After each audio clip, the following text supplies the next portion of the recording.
Story time. This actually happened just before I came to US. Gurudev was in the ashram. He had just come from Delhi. And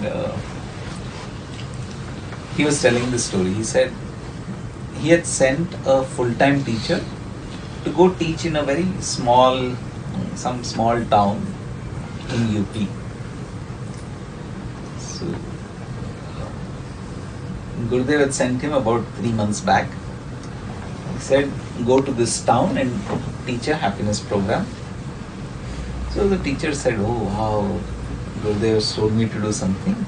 So he went there. It was a very new place. There was no art of living presence there.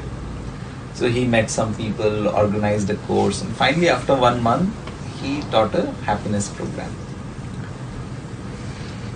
And the happiness program went off very well. People had amazing experiences.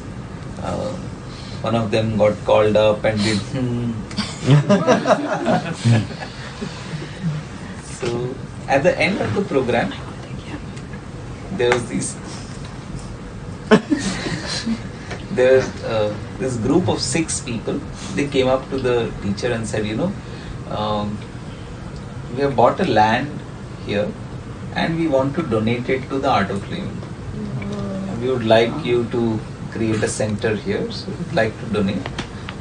There's just one thing, there's one more person. 7 of us own the land together. 6 of us have done the course. We are totally clear that we want to do it. There's just this one person who has not done the course yet. We just have to convince him. So they went back, they tried to convince the guy, who wouldn't get convinced. Then one day Gurudev came in this person's dream.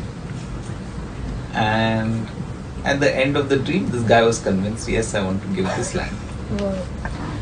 So the story doesn't end here. So they came to the teacher, they said, oh, we'd like to donate, everyone's convinced now. So the teacher was very happy. First happiness program and they're already donating a land. Wow. He was very excited. He sent a message to Gurudev, Gurudev, you sent me here, it was perfectly right and this and that.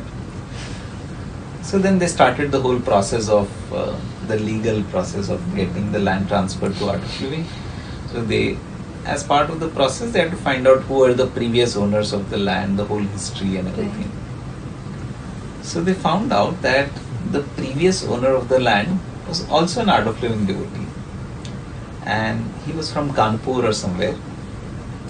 And he had done the course.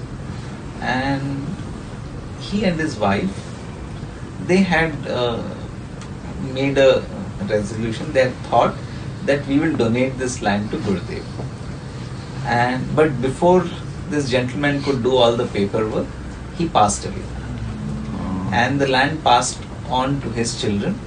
Now his children were not so devoted, so they said, we need the money, we have a lot of things to do. So they sold the land to these 7 people. And the mother was very upset because she felt that, oh, we had actually given this land to Gurudev and my children are doing a grave sin, bahut paap hai, that Gurudev's land they are selling, and so she was miserable. So when all of this was happening, so this teacher had gone to meet that person, that lady, to get some signature, something was needed from that part. So when this teacher went to this lady, at that time Gurudev called the teacher and he said, give the phone to her. Oh my God. Gurudev doesn't know that this person is going to meet him at that time. Nothing. He just calls and he says, give the phone to her. The teacher gave the phone to the lady and Gurudev said, now are you happy? Ab shant ho gaye. वो मेरे पास पहुंच गया. That land has reached me. Now are you happy? You don't have to cry. I heard you. Can you imagine? Yeah. This whole thing of a course and everything just to make sure that the land comes. Yeah. So when I heard the story, I realized there is something, what a What a guru we have. Just imagine somewhere in FARC in the jungles of Colombia, some people get transformed. Right. Across the world, somewhere, so many things are happening, whether it's in Peru, Australia, Mongolia, so many people are able to do something, some another level.